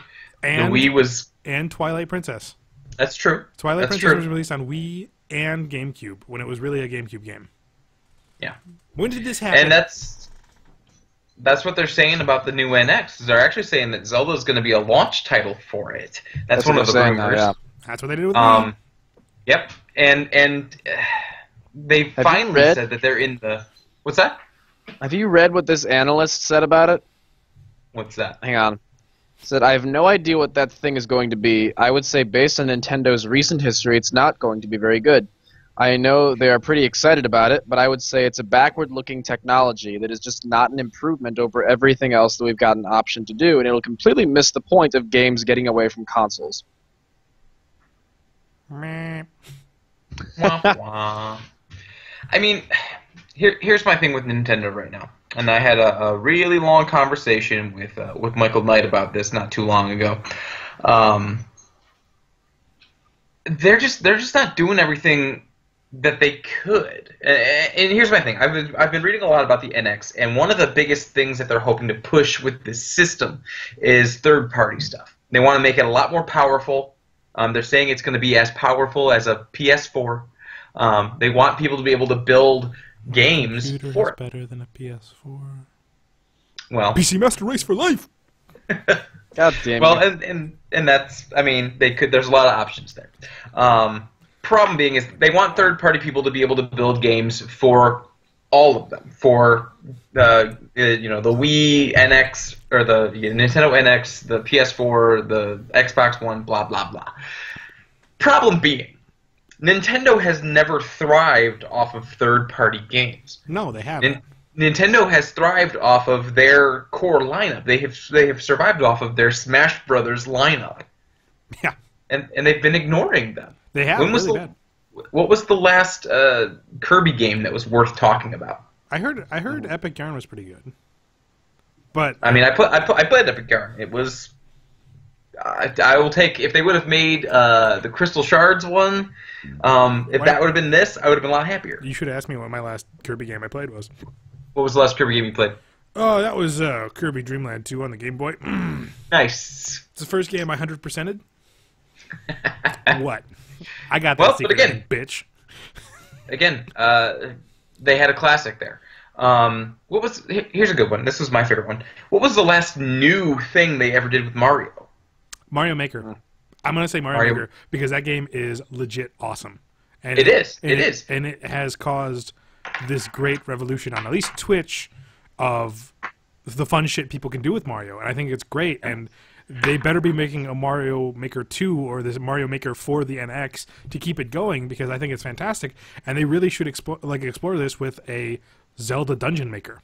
I was gonna say they should do that for like every game. Every game. I mean, imagine that. Imagine being able to build, your own Donkey Kong stages, your own Zelda dungeons, things like that. I mean, it would be incredible. I mean, you can go back to the 2D, the original Legend of Zelda stuff. You can build those dungeons. That'd be awesome. But that's the thing is Mario Maker was a success because it was new. Yep. It was something different that they'd never done before, and it entailed Mario. Which really, when they try to do something different, they always throw Mario in at first. Like It's true. Like It's true. Mario Tennis, Mario Golf, Mario Kart, Mario everything. Mario's put in the blank. So, He's on his own pedestal. yeah, he can do whatever he wants. Exactly. The problem is, though, when you go back to like real Mario adventure games, the newest thing they have is Mario 3D World, which is Mario 64 in a different format. Yeah, and the thing is, Nintendo, when they get burned real bad, they put it in the closet and leave it alone for decades. Oh, absolutely. Like- and that's a huge problem. That's Metroid. That's Metroid right there. Yeah. They got burned Yeah. hard on other ends. Prime. Prime was the shit. Oh my god. Well, Prime won. the Prime series, I mean, like it led up. It was awesome, and then it was like okay again. But there, I mean, what was it? Michael Knight threw out to me, and I've thought about it before as well. I mean, look at Pokemon. They keep reinventing the same thing over and over again. They're just giving you 150 new Right here. monsters that are Look at this right here. This is Omega, Ruby Omega or whatever. Literally a remake. Probably their number one selling thing right now. right. But you know what would be really cool? And I mean, they're trying something new, at least with this Pokken tournament they just came out Or with. Pokemon Go, or anything Pokemon like that. Go. Why are we not doing like a full scale, like massive world 3D. 3D game where you Yeah. walk around and you actually And here's the thing: there's a mod out there that you can get with a proper emulator that I have, and I think I sent it to you guys. Was Pokemon MMO, where literally it's just Pokemon Red or Leaf Green or Fiery Red or Leaf Green, and there's just hundreds of people playing at the same time because nothing really affects with anybody. You could make a Pokemon MMO easily without breaking the bank, and they would make a ton of money. Make that your launch Yeah. title NX, done. yeah, World's best absolutely. system. And I mean, again, if it's going to be as powerful as the other systems that are out there, finally, They can do that. why not? Why not do something like that? Yeah. Why not do? You put all this money into Xenoblade. You could have easily turned that into a Pokemon game. Yeah. You would have made a lot more money off of it. I guarantee you. I mean, you talk about like they want third-party support. I can go to my closet where I have my Wii games. I probably own all of the best third-party Wii games. Yeah. No More Heroes, Mad World. I needed to get a hold of what was it? Deadly Creatures was apparently really good. I don't know what else is back there, but like I have all of the best third-party systems because they were so few and far between, and it got pushed with shovelware. And I was kind of sad because I wanted to get a Wii U eventually, but they're pushing the door out there already when they could have been. Here's the thing. A lot of the older gamers don't believe graphics are everything anymore. Right. If you make a good game that's solid controls and everything, I have a whole fucking Steam library of fucking dungeon crawling roguelike games that are insanely fun. Here, let me look it up real quick, make sure this doesn't ruin the stream. The Binding of Isaac Rebirth, 93 hours. Yeah. Yep. That game, I watch that on Twitch all the time. That game is game's awesome. fun. I like the original Binding of Isaac. I have 130 hours in. Our buddy Matt Happy Hap probably has 200 hours in both of them. I believe it. That game doesn't have the best graphics, but what it is insanely addictive and insanely fun. We don't need a powerhouse anymore. Keep doing what you're doing. You could make the Wii U last longer. You don't need the best graphics. Just make these games unique enough to go, shit, I really want a Wii U. Right. Because when Mario Maker came out, I went, shit, can I afford a Wii U? That game looks awesome. Right. They need those games. Those ones. Smash Yeah. Bros. Perfect example. Stop putting out Fire Emblem characters. Fucking stop it. Please stop. They're not fun. They're not fun to play. They're all the same character with like one other attack that's different. But at the same time, give us a fully 3D, in-depth Fire Emblem game on the Wii U like you did on the 3DS, where it's like permadeath systems and breeding and, well, breeding when you're calling people, yeah, generations and stuff. But I mean, like, Right. they have that where you can make talents and make the perfect warrior, but it's permadeath. Where's that? That has a huge following right now with XCOM that came out. XCOM 2 just dropped. People love the permadeath system. Put a Fire Emblem on that's fully 3D, strategy-based combat RPG that people are going to sink 200 hours in without blinking an eye. Right. You know? We don't need a new system right now. We need more games like that. Exactly. And I mean, I don't know. I think Nintendo's always the first one to say like, let's, fuck it, let's just start over. Let's Yeah. figure something else out. When it's like, the system. And here's the thing.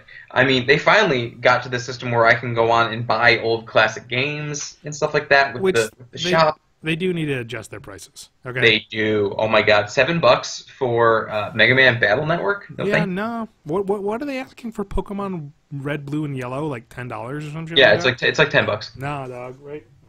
Yeah, I'll just get Oh, hold on. You mean blue? You mean yellow? And you mean red? Fuck you. Yeah. I have them right here. I'll just go download an emulator. Yeah, we can do that. Actually, yeah, That's actually illegal. It- Unless you own the game. That's- But I just showed you I own the game. but I do. I own red and yellow. Yeah. And I downloaded them to do a randomizer because I thought that'd be funny. Yeah, that's fun. That's real fun. But like, they don't. Nintendo needs to learn something that they don't need to be the powerhouse anymore. Right. What they're doing with their core first party stuff, everyone loves. Right. Everyone loves the new Mario Kart. They did DLC right. Everyone loved it.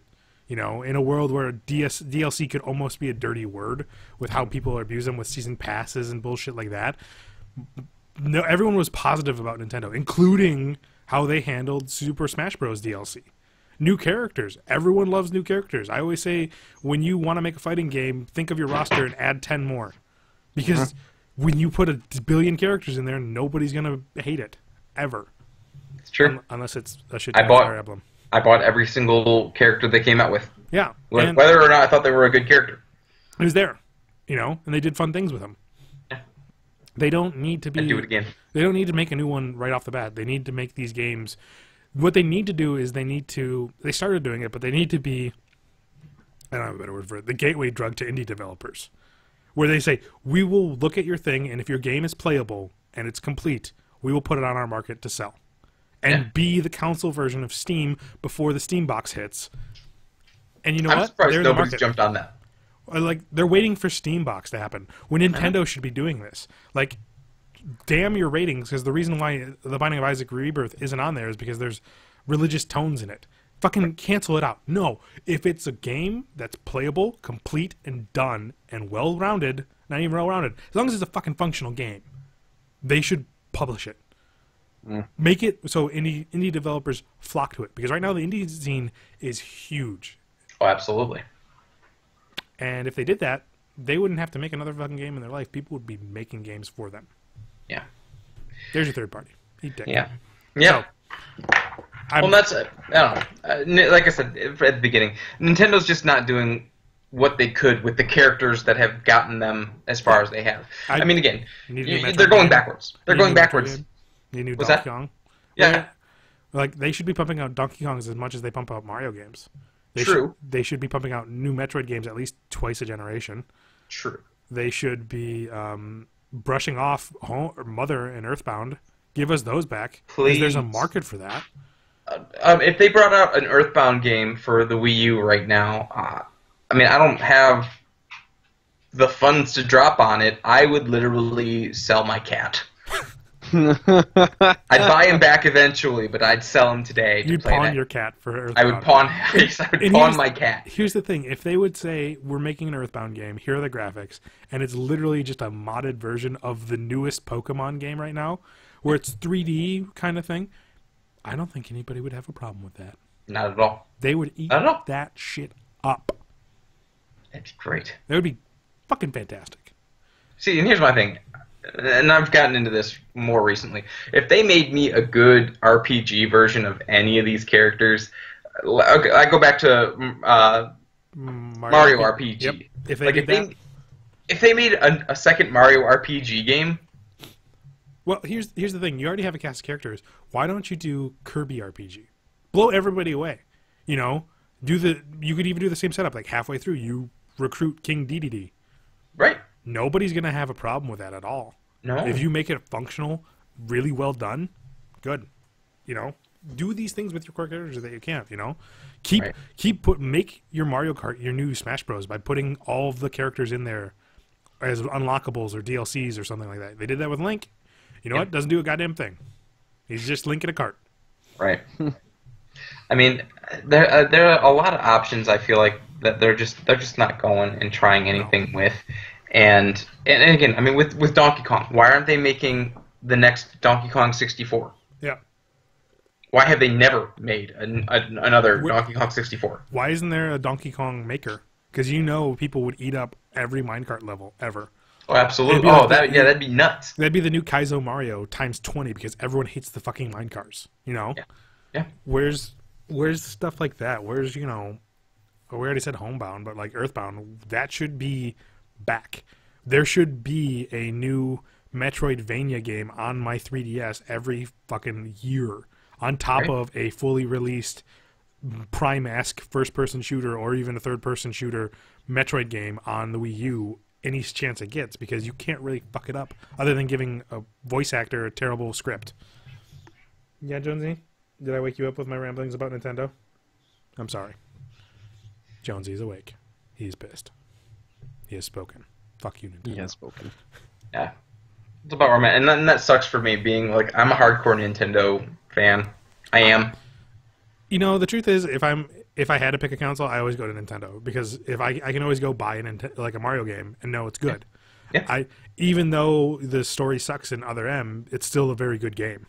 You know, it's still very good because they don't really put out shit. They just get burned on story. That's why they've been like, oh, Donkey Kong Deep Freeze, fucking same thing. Don't worry about it. You know, where's Tropical Freeze, whatever.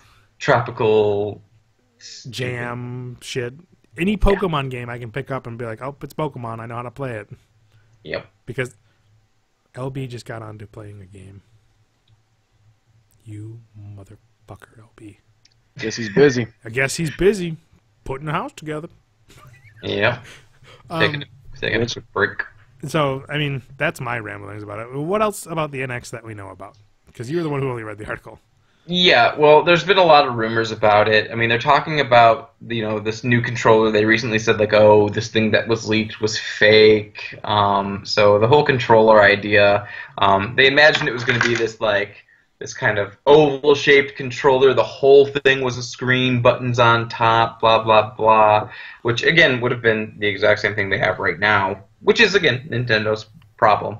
Yeah. They keep coming up with the same thing over and over again, hoping that it's Repackaged. good. Yeah. Yeah.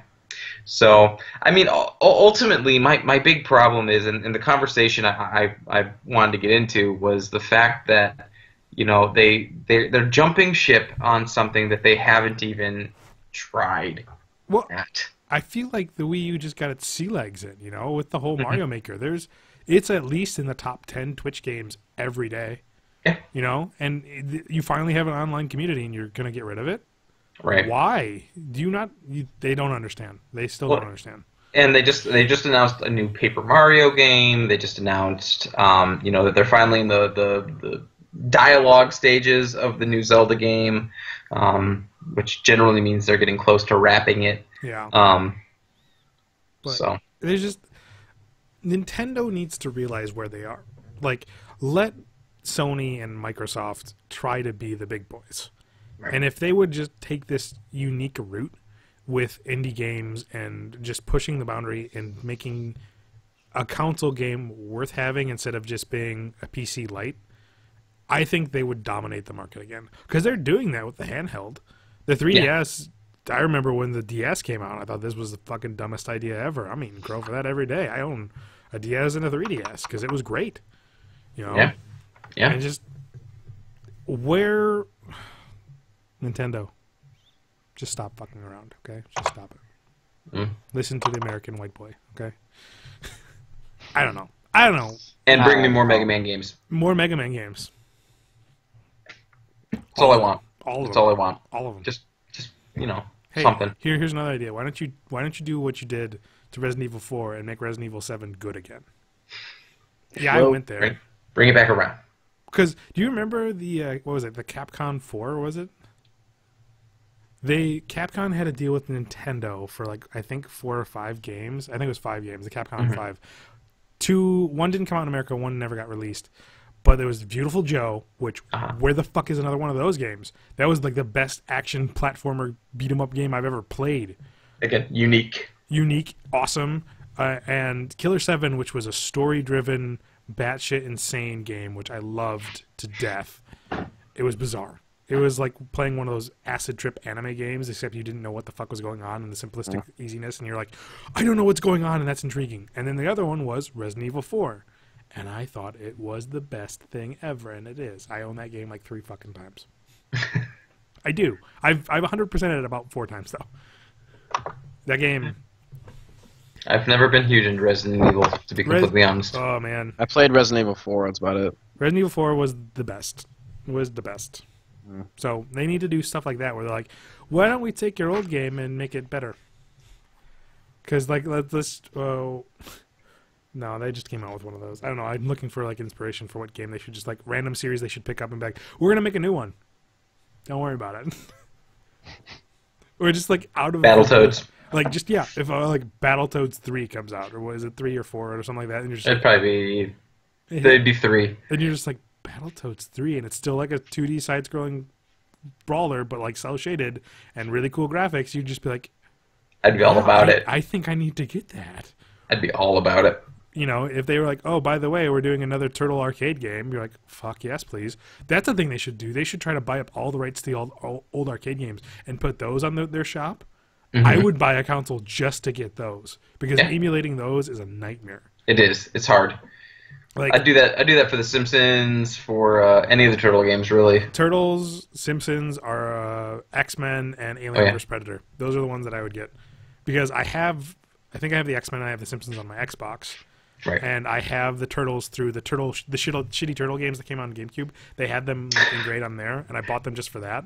Yeah. But no one's put out Alien vs. Predator. And I'm like, dude, that game was awesome. You got to play as 2 Predators, and if you showed up late, you were a bitch human. That was dope. But they should do that, Yeah. Put all those out there. Remake arcade games. Everyone loved Castle Crashers when it came out. Where's the resurgence of side-scrolling beat 'em ups? You know. I still love Castle Crashers. Castle Crashers, Scott Pilgrim vs. the World, Awesome. the game that was awesome. Everyone loves a good side-scrolling arcade game. Make those. Put those. Flood your Nintendo shop with good ones at a reasonable price. Put them out for $5. You'll sell them like hotcakes. Right. You know, everyone will have it, and you'll have the biggest selling system ever. Nintendo, hire me. Right. You're welcome. You're welcome. I know Chris Birch hasn't said shit in this, so don't hire him. I got nothing for this. I play PS4. That's all I got. You play PS4. Yeah, Homeboy, you're on every fucking day on that game, and you don't just push the share button to start streaming. Eat a dick. You're doing nothing for this channel, bitch. I haven't played my PS4 in like 2 months. Oh, okay, fair enough. Let's move on for something to Chris Birch to talk about. Disney. So, Disney has decided to be dumb again, and they're making a live-action film about Snow White's sister, Rose Red. Wow. I love how you offered this into the chat about what we should talk about. Is Disney doing anything stupid? Done anything stupid lately? I'm like, I think I Google searched Disney fuckery news, and this popped up. And this is what it was, so they know. And I went, Rose Red. Wasn't that a really shitty Stephen King TV movie? Yes. Yes, it was, and yes, it was terrible. But it's not about that, and that makes me sad. So basically, Disney is developing Rose Red, who was a character in the Brothers Grimm stories, but she was in a story that was not related to Snow White. And it says that it was originally pitched as a standalone movie, and then Evan Dougherty came up with an idea to make it an updated take, complementing Disney's 1937 movie, Snow White and the Seven Dwarfs. Yep. So basically what it says is that it'll be inserting Rose Red into the story and making her a key player in the quest to wake her sister from a death-like sleep. That could be cool if they went with the classic that she was asleep for like 100 years or some shit. Was she asleep for 100 That's years? Sleeping Beauty. Sleeping Beauty. I'm going to sit back now and drink my years. wine for the rest of the segment. Yeah. I got nothing. Fuck I don't know. All of Disney, like, I looked up just a list of the movies that Disney has on the docket, and most of their stuff looks like absolute garbage. Jungle Book looks good. No, it doesn't. Have you seen I got the ears bigger than ears. Have you Crazy. seen the intro scene to King Louis? No, I didn't. He's playing King Louis as a mob boss. It's great. Yo, I got ears on my ears. It's like if you have a taste. I'm not doing a great Christopher Walken, but he's like Just give me a line. Give me the line. I'll do it. You ever tasted the pawpaw fruit of? Have you ever tasted the pawpaw fruit? He's It's like over there. It's some- fantastic. Goes great with banana. basically what he says. He's like, go ahead, try it. Pawpaw. Go ahead, Try it. try it. Mowgli, He's like, come some here. people call it the papaya. Stolen words. It's a pawpaw because I'm literally quoting the scene, and he's like, it sounds like the sound it makes when it tumbles to the floor. Try it. I stand by my comment. That movie's gonna be shit.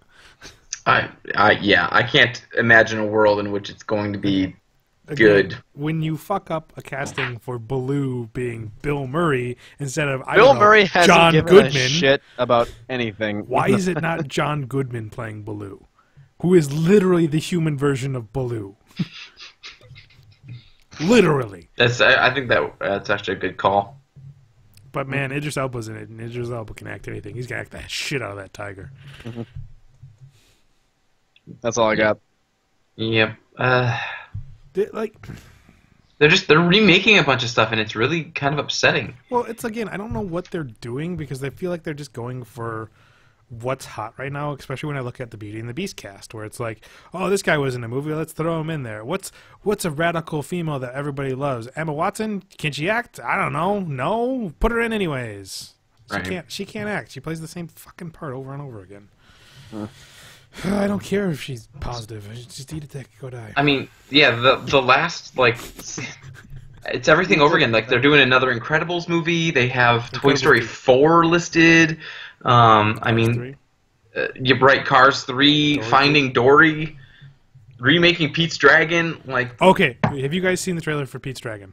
yes. Yeah. Do you remember what Pete's Dragon was? About some Yes. kid who's waiting for his dad to come home from Yep. fucking ship, and the lighthouse So goes this out, and there's goofy fucking dragon thing is hanging out with him. Yeah, not some kid who's lost in the wilderness for like 7 fucking years and has an imaginary real dragon. I don't know what that movie is, but it's not Pete's Dragon. Well, Pawpaw fruit. I gotta figure out how he says it. The It's not a pawpaw fruit. it's, Papaya. it's not a papaya. It's a pawpaw. I have to imagine he goes, papaya! I literally just Googled the Jungle Book, and the first article I see is racism warning on remake of Jungle Book film. Okay. I don't know about what. Pawpaw fruits. Oh, on That's the racist to film's pawpaw. release, the character of King Louis was in the original 1967 movie. King Louis was criticized for inequality between African Americans and Caucasians. Yes, because he wanted to be human. He wanted to be like you, ooh, ooh. Mm-hmm. He wanted to They walk said it, like they you. said it was Talk racist. like you. Ooby doo. Yeah, that too. Obi doo. And I was waiting for that song, but I don't think I'm going to get it from Christopher Walken. Ooh, kid, I want to be like you, ooh, ooh. I'm the king of the swingers. Ooh. The, Wow. the jungle Peter Pan has a mother. VIP. Peter Pan has a mother. Whoa. Whoa. I will never get as much enjoyment as I will watching Christopher Walken forget his lines on live national television. Dude's like And 90. Leave him alone. Sit there and just stare at the camera like, What's my line? I don't know. oh. All right, what do you guys want to hit next? Because I think we've exhausted our options of Disney fuckery. Yeah.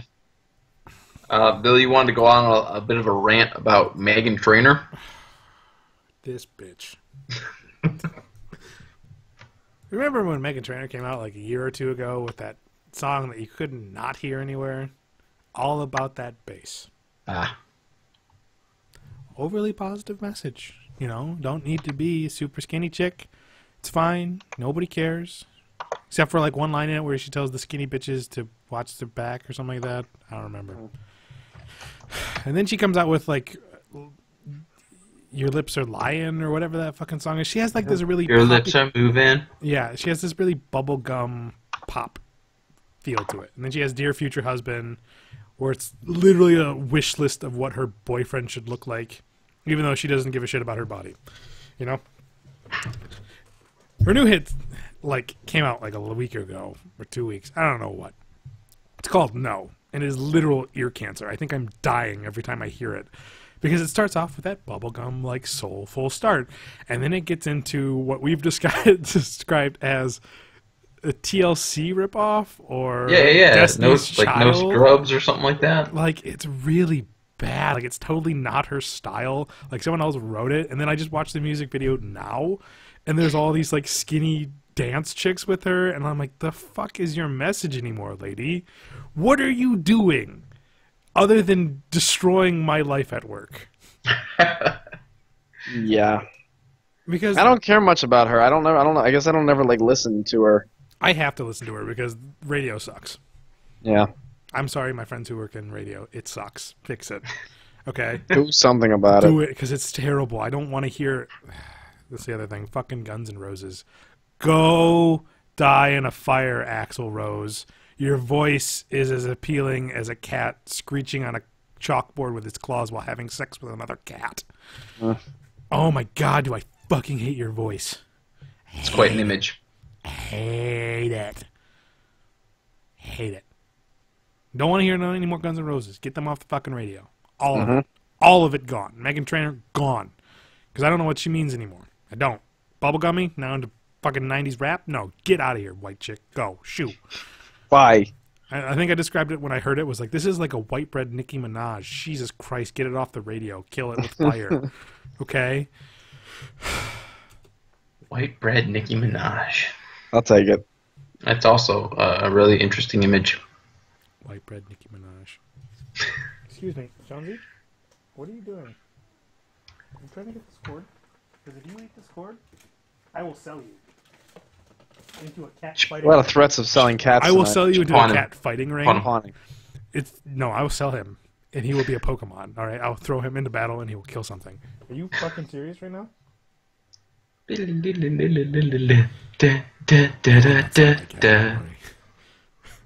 don't know. That's all I got about Megan Trainor. Other than she needs to stop and go away because she annoys me. Well, even from a message standpoint, she starts off with this first one where it's all about, respect your body. It doesn't matter, if they love you kind of thing. Except for then she slams skinny bitches, and you're just like, the fuck? And then the next one, she's like, you're lying, kind of this abusive relationship, you shouldn't stand for it kind of thing. And then future husband, you shouldn't settle for what you want. Yeah. And then this fucking song is like, you're at the club, and this guy starts hitting on you, and you should just tell him no because you don't want to deal with it. And I'm like, you're kind of a stuck-up bitch. Nobody likes you. Go away. Nobody. Again, I'm really glad that I'm married because I would die in the dating scene nowadays. I would fucking die. I'm so far removed from it. I don't know what the fuck to do. I wouldn't know. I would be like, hey, I like you. I want a lollipop? Fucking run away. I don't know. She looked at me. She looked at me. Fuck it. Dear wife, never divorce me, please. Please. I'm fucked. I'd die alone. I would die so alone. I wouldn't go to bars. It's too fucking expensive. Now we're rambling. All right, let's get to the last one before our final one, which is so the second from last one. The wine is kicked in. People deal with it. Overwatch. Overwatch is a Blizzard game. Okay. Overwatch is a Blizzard game that isn't out yet. It's in closed beta, open beta later this month. It's basically if Team Fortress or an objective-based class shooter made by Blizzard where they've made a bunch of characters that were new and it's like their new IP.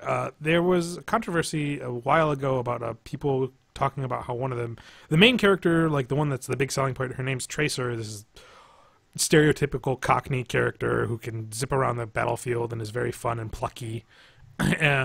She has a pose that you can unlock with the currency you get in-game that she turns around and has this over-the-shoulder kind of gun thing that highlights her fantastic butt.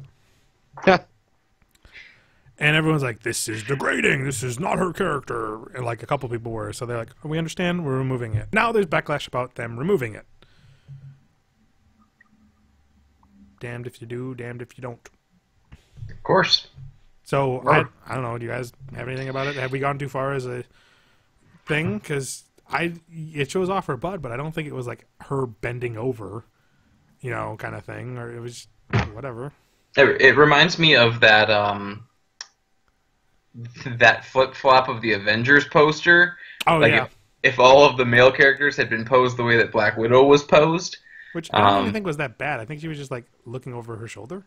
No, but at the same time, they immediately said, the one female character, we must make her something to look at. Hey, man, if they wanted to put Chris Evans in no shirt, I'd have been okay with it. Or Chris Hemsworth. Yeah, I mean, I'm okay with Chris Hemsworth with the shirt off, just, kind of putting it on. Fucking there. Right. But ultimately, I think the point they were making was that they had that option. Yeah. But they did not. But here's the thing, that this pose isn't mandatory. It is an optional unlock that you can optionally choose to equip. Right. It is a lot like, say, League of Legends, a game I play a lot of, where there's these female characters, all RuneScapes, backstories.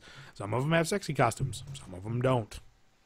You don't have to play them. You don't have to pick them. You don't have to do this. I think they did the right thing by removing it, so they would, eventually look like good guys, but I don't think they should have, personally. It's not that big of a deal. Right. It isn't. Well, because no. there is a aspect of your game that's going to be played by horny 13-year-old boys who want to look at CG ass. CG ass. CG ass. CG ass. Yeah, I mean, I understand the optional side of it. It's not like they're it's not like what was that game, Dead or Alive, where every girl is boob physics. Right, exactly. That was the entire point of the game. They're like, look what we can make these computer boobs do. Yeah. Which you imagine a spin-off where it was just literally boob physics. Well, yeah. Was it Dead or Alive Volleyball? Yeah.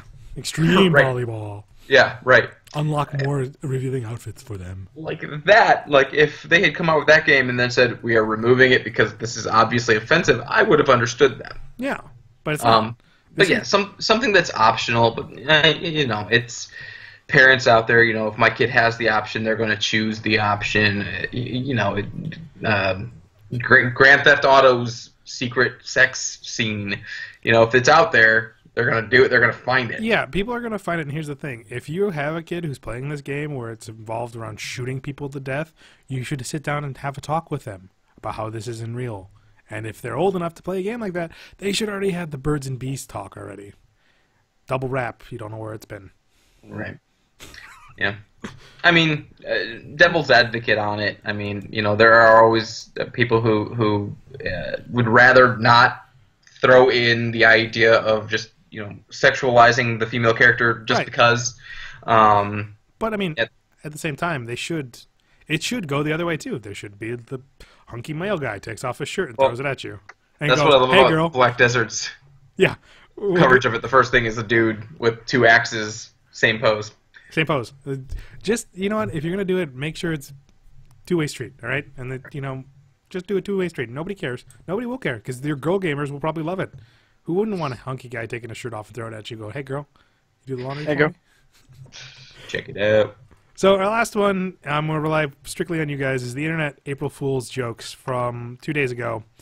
One of them was Black Desert released a picture of this 2 tomahawk guy saying in the PvP when he wins he'd pose like that, making blatant fun of it. So going around, what was our favorites, what was our least favorites of the Internet jokes of April Fools? Well, I did love. Hang on, I have to remember exactly what Netflix did. But Netflix, said they were. Here we go. Netflix said they were going to release a John Stamos documentary all about his life. Nice. No, they did. They did everything with John Stamos. They changed all their category names became movies that John Stamos finds hilarious. Movies that would be more romantic if John Stamos were involved. And then this John Stamos documentary, it got to the point where I saw the documentary, I was like, oh, that's funny because that's obviously not real. Yeah, there was comedies John Stamos thinks are funny. Clearly, they didn't spend all the John Stamos money for Fuller House, so they're just like shit. That made my least favorite list. John Stamos, a human being. I don't know. I thought it was funny. Right. Well, it could have been. Now, it could have been, but I just think it was just overdone. The one I look forward to every year, apparently they didn't do anything. Blizzard didn't do anything this year for April Fools, which is kind of sad. But I would look forward to those ones. April Fools, all of your games don't work anymore. Oh, shit. All of them's that error code 33 or whatever it was for Diablo. Diablo! What other ones did I see? Good Mythical Morning. Those guys on YouTube, they're pretty fun. They did 11 minutes of silence. So their YouTube cast was just them sitting there, which if you turn the subtitles on is quite hilarious because it's all saying silence. Rhett moves his beard. And it's pretty funny for 11 minutes, and that was pretty good. What else we got? Think Geek did a lot of stuff that I thought was really funny. They always do a lot of stuff, and usually one of them becomes a real item, right? I hope so. And there's one in particular that I hope becomes that real item. This one made my favorite list. They had what they called the Bar PG. Oh, yeah, I saw that. Where it was Settlers of Catan-esque game with, you'd place your glass of beer on the table and move it around, and different things meant drinking. And that's cool. I like that. Yeah, I thought that was a good idea. That's an easy one, because I know some time ago, maybe 3 or 4 years ago, they did the Wampa rug, and that became a real item. Mm-hmm. So I hope that is real, and they'd probably sell all of them, Yes. What other ones do we have? Gmail apparently fucked up pretty hard at Google with the mic drop button. Right. Which wouldn't have been a problem except they put it right where the send button was. And all it was you would send a GIF of a minion from the Minions movie dropping a mic and then would delete the conversation from your email box so they couldn't respond or you couldn't respond back to it because you dropped the mic. I think that would have been hilarious if it didn't send. Yeah. And I think if they would have made you believe that you sent it, I think that would have been funny. That would have been That'd be April Fool's. That'd be great April Fool's. You got any other more, Birch? I mean, other than the Pornhub one. Oh, Pornhub was pretty good. Became Cornhub. Cornhub. All of them, the hardest husking you've ever seen, or what was it, like Baby Corn doing it right or something like that. It was hilarious. On the YouTube side of things, what else did we have? StarCraft Trump, who does mostly Hearthstone videos, decided he would do nothing but piano songs and released 4 or 5 piano compositions that he made of like video game music. That was pretty good. Polaris had a 3-hour video that I'm slowly getting through of Dodger singing I'm a Wario and I'm gonna win to the Mario song. I've listened to about an hour and 45 minutes. I'm making my way through it. It's kind of a great ditty. Because you're going, I'm a Wario and I'm gonna win for 3 fucking hours. Yikes. Did you talk about Snoop? Oh yeah, and then YouTube had Snoopavision, where you could push a button, it would take a video to like they've been doing this a lot lately with all of them, like saying YouTube was a joke last year, where they go behind the scenes of YouTube, and the creators were like, this was our plan all along with Snoopavision, where you could click the button and you'd watch your video in 360 degrees with Snoop Dogg. That's hilarious. Snoop was like, yeah, man, this was where it was from all along, y'all. And like, okay. And then like anytime you clicked it, it would say like, Snoopavision for this video will come out on 12/03/2068. So never. Did Facebook do anything? Not that I saw. Not that I saw. There were a lot of websites that went out there and did, small, stupid stuff. One of my favorites was the website Open Table. Okay. They sent out an email that they were putting out a new app that had lickable photos. Oh, great. Which I was like, okay, like obviously fake, but I was like, they took the time to send that email out to all other people who are legitimately expecting those emails. Of course, we covered Cornhub. IGN did. They did a few years ago a movie trailer for Zelda, which was okay. This year they did the Netflix Star Wars show live action. Yeah, I saw that. Didn't believe it for a second. I didn't believe it for a second. It looked like a high-end fan film, which, coming off of the Darth Maul fan film that came out like a week or two prior, about on par. And I'm thinking to myself, here are these fans dropping this money to make shit like this. Why isn't Netflix, honestly to God, doing it? They could do it easily. But no. It was pretty good. It showed Darth Maul killing Peaches everywhere. I guess you could file this under Facebook. I was trying to remember this one. H&M actually did a Mark Zuckerberg prank. They posted that they were coming out with the Mark Zuckerberg collection, and all it was 7 pairs of gray shirts and jeans. Nice. League of Legends did the League of Draven, where for a while you could play any game mode, play any character, and they poorly photoshopped one like champion's face on everyone's faces, and it was so poorly done it was hilarious. And if anybody has any more, we'll end with the greatest April Fool's joke. Does anybody have any more? The greatest one was our channel. No, I quickly threw together a shitty video of me playing the world's greatest game ever, Aliens Colonial Marines. It's not that great. It's really bad. And no, it actually kind of sucks. That's the joke of the April Fool. Did you watch that far? No. That's actually what I say. So the joke of it is this game's terrible. So that's our show.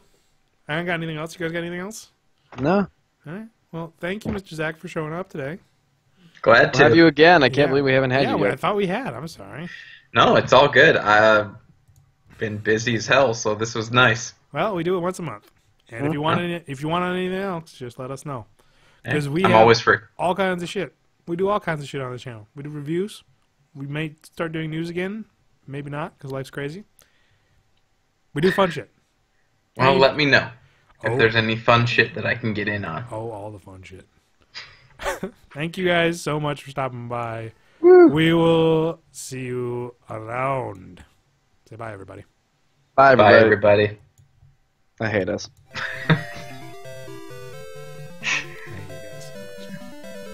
Every fucking day. I hate you guys more. I'm turning into Steve Berglund. I hate all of you.